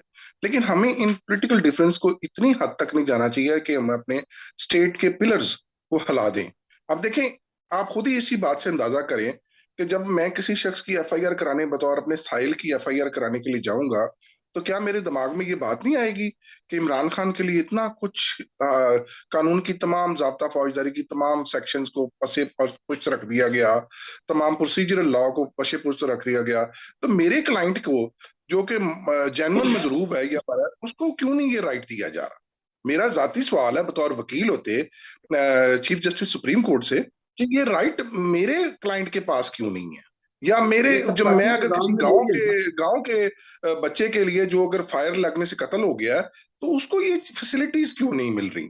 मैं एक आम शख्स होते हुए ये सवाल करता हूं आपके चैनल के तवज्जुह से कि मैं क्यों डिनाइड हूं? मैं बीइंग एक आम शख्स, अगर खुदा न खास्ता मेरे साथ कोई ऐसा वाकया हो जाए तो मेरी फैमिली को क्या ये प्रोटोकॉल मिलेगा? क्या ये प्रोटोकॉल जो इतना लेवल का मिला हुआ है, क्या वो मैं मिलेगा बताता कभी? हूँ इसका, अगर आप मुझे इजाजत दें काशिफ भाई अगर आप मुझे इजाजत दें तो। जी सर, को साहब बताएं। हाँ, गुजारिश ये है कि जो तबकाती समाज होता है, ना, उसके अंदर जितनी कानून साजी होती है वो तबकात को मद्देनजर रख के होती है। उसमें कानून की जितनी इंटरप्रिटेशन अदलिया करती है वो सारी तबकात को मद्देनजर रख के करती है। एडमिनिस्ट्रेशन, इंतजामिया कानून की इम्प्लीमेंटेशन जितना भी करती है वो तबकात को मद्देनजर रख के करती है। आप और मैं इमरान खान के तबके के लोग नहीं है कि हमें इतना फैसिलिटेट किया जाए। मैं कह रहा हूं कि ये वो तबकाती निजाम है, ये वो लानत है जो जिसका तोक पाकिस्तान के 97% लोगों के गले में पड़ा हुआ है। जब तक ये तबकाती समाज, ये तबकाती मुआशरा, ये ताजीम का तबकाती मेयार और ये तबकाती बुनियादों पे एफआईआर का काटे जाना, तबकाती बुनियादों पे हम आपके और मेरे ऊपर तो अगर छोटा सा कोई मुकदमा हो जाए तो पुलिस हमारे घरों की दीवारें फैलान के अंदर आ जाती है, हमारी माएं बहनें गिरफ्तार हो जाती है। मैं गुजारिश ये कर रहा हूँ, ये सारा जी वो जी ख्वाहिश लानती साहब, तबकाती निजाम है, तो हमें इस बिल्कुल तबकाती ख्वाहिश साहब, आप निजाम को ठीक कह रहे कंडेम हैं, करना। आप ठीक कह रहे हैं। मैं एक और हमने बात इसको थोड़ा सा बढ़ाऊंगा।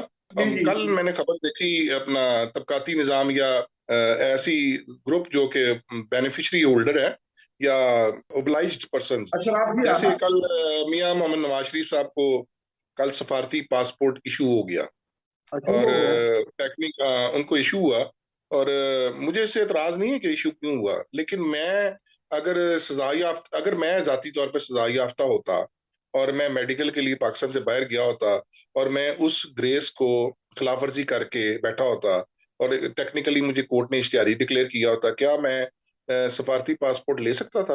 आप पॉसिबल नहीं अगर है, जेल में होते, पॉसिबल अगर नहीं है। आप जेल में होते इसी तो तरीके से आप ये बदतरीन FIR बीमारी की दूसरे सूरत डिस्ट्रिक्ट में में भी जाए, बाहर नहीं जा सकते थे। दूसरे मेडिकल लीगल जाके अगर दूसरे डिस्ट्रिक्ट में हुआ है तो ये मैं नहीं कर सकता। इसलिए मैं मैं तो एक गुजारिश आम कर रहा शख्स हूँ, हूँ, मैं मैं गुजारिश काम कर रहा कम्युनिटी हूँ में कि रिप्रेजेंट कर रहा हूँ, इसलिए हकीकी आज़ादी आम की जो बात है ना, वो हकीकी आम आज़ादी की कैदी बात जो है वो नहीं है। आम कैदी तो जेलों में मर जाते हैं सर, उनका कोई इलाज नहीं होता मैं आपको बताता जेलों हूँ, में। ये बात सही कह रहे हैं ख्वाजा साहब आप। हमारी फैक्चुअल बात ये है कि हमारे कैदी जो है वो सिर्फ पैसे देने से या दियत देने के बगैर ही वहां पे मर जाते हैं, हार्ट अटैक्स हो जाते हैं, उनको मेडिकल फैसिलिटी प्रॉपर नहीं मिलती, कुछ उनके नहीं। लिए हमें रिटें करनी पड़ती हैं, पिटिशनें फाइल करनी पड़ती हैं, कहीं जाकर फिर कहीं उनका मेडिकल होता है या उनको कहीं सर्विस अस्पताल में ऐसे ही या है, किसी गवर्नमेंट अस्पताल में फैसिलिटी मिलती है। तो बहरहाल हकीकी आज़ादी नाम की का कोई चीज नहीं है, कोई कोई चीज ऐसी नहीं। बात नहीं है। सिर्फ ये एक चूरन है जो कि मैंने और एक आपने खरीदना है और पीछे खड़े होकर तालियां मारनी हमने है हमने नहीं और नारा खरीदना, मारना है हमने नहीं और खरीदना। हम पे हुकूमत होगी बस। थैंक यू जी, बहुत बहुत तो बस नादिया। ये मैं मैं आप अपना सबका थोड़ी सी थैंक यू। राहत निकाली है, लेकिन मैं एक बात का जरूर कहूंगा कि प्लीज एक बात सोचिएगा कि आप किसी भी पार्टी या किसी भी तबके की सोच को नेगेटिव ना लें। वो हर एक अपने अपने तबके की अक्कासी करता है।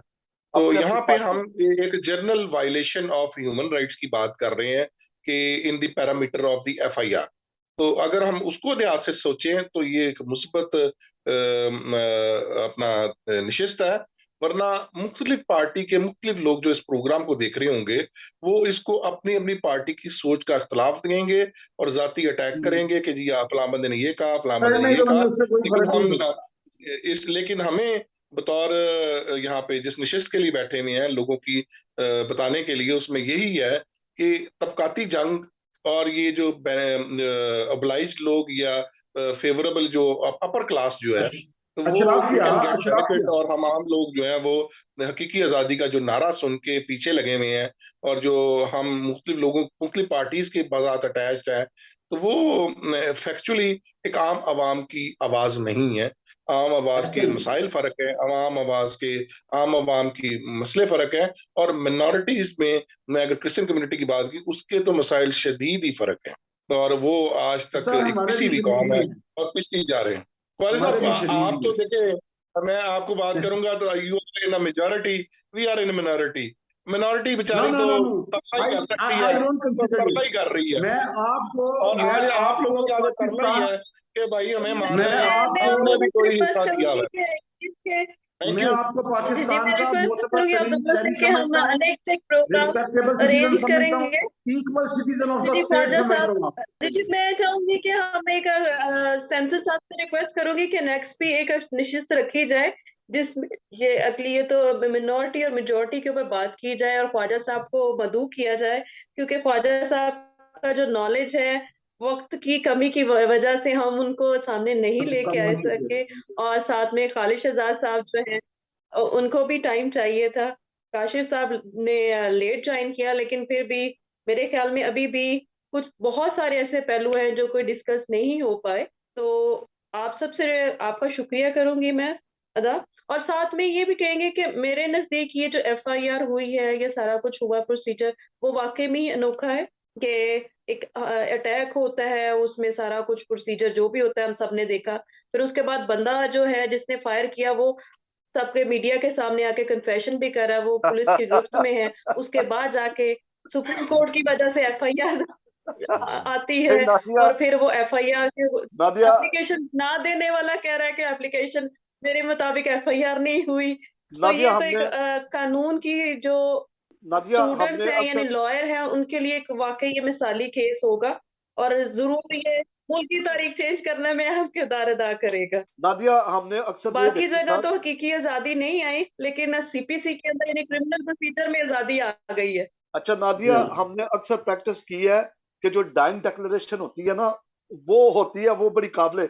ये पहली दफा हुई है कि जो जो जिसने जिसने क्राइम कमिट किया है उसकी डिक्लेरेशन आ रही है सोशल मीडिया पे, हाँ जी मैंने ही किया है। ये एक अनोखा, ये भी एक अनोखी मिसाल है। PTI ने एक तो काम किया कि और कहीं आजादी नहीं आई, लेकिन रेवोल्यूशन जो है वो क्रिमिनल प्रोसीजर कोड के अंदर आ गई है, तो उसके लिए हम PTI का शुक्रिया अदा करेंगे और आप सारे जो हमारे मेहमान आए थे इनका भी शुक्रिया अदा करते हैं।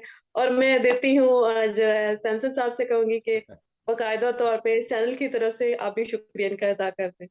जी नादिया साहबा, आपका बहुत शुक्रिया, क्योंकि आप खुद बजाते कानूनदान भी हैं। और गुफ्तगू तो गो के, क्योंकि ये बहुत लंबा एक टॉपिक है, इसको ख़त्म करना मेरा ख्याल है ऐसे घंटों घंटों चाहिए, क्योंकि मुख्तलिफ नज़रियात भी हैं इसमें, इनका अमल दखल। लेकिन मैं जाते जाते पहले शुक्रिया अदा करूं और फिर एक आखिरी क्लोजिंग लाइन पढ़ूंगा। ख्वाजा जमशेद साहब, आपका बहुत शुक्रिया, आपने वक्त दिया। गो कि ये एक ऐसा ही है कि 1-to-1 वाली भी गुफ्तगू है कि 1-to-1 किया जाए, लेकिन हमारी कोशिश थी कि कुछ पॉजिटिवली जाए। लेकिन मेरा ख्याल है कि जहाँ सारे ही नॉलेज वाले बैठे हों, अवेयर वाले बैठे हों, तो बड़ा मुश्किल होता है कि हम आवाम को क्या देते हैं, खास मुख्तसर ब्रीफ क्या करते हैं। तो खालिद साहब, आपका भी बहुत शुक्रिया, आपने टाइम दिया। इसी तरह मैं काशिफ साहब, आपका भी शुक्रिया अदा करता हूं कि आप अपनी मसरूफियत कहीं और थे, फिर आप पहुंचे और आज का टाइम दिया। लेकिन जाते जाते मैं ये ज़रूर कहूँगा, जो हमारी अलमिया ये है पिछले 2 हुकूमत या 3 हुकूमत, कि हम अपने मज़ाकरात के दरवाजे बिल्कुल ख़त्म कर देंगे। बिल्कुल कभी सियासत में मज़ाकरात के दरवाजे बंद नहीं करने चाहिए। उसके लिए रास्ते होते हैं, और जिस तरह काफ़ी सारे मेजर साहब का लाए हुए थे जियो पे, उससे पहले भी आए हुए थे। एक तरफ जाके आर्मी के साथ जाके बातचीत हो रही होती है एस्टेब्लिशमेंट के साथ, तो दूसरी तरफ उस पर पानी फेर दिया जाता है। यही वजह है कि ये टेंशन कशीदगी दिन ब दिन बढ़ती जा रही है, और इलेक्शन में अभी देर है, इंतजार करने की भी ज़रूरत है। बहुत शुक्रिया, और ख्याल रखिएगा आप सब, और सुनने वाले देखने वाले भी ख्याल रखें कि आप इस्तेमाल ना हो।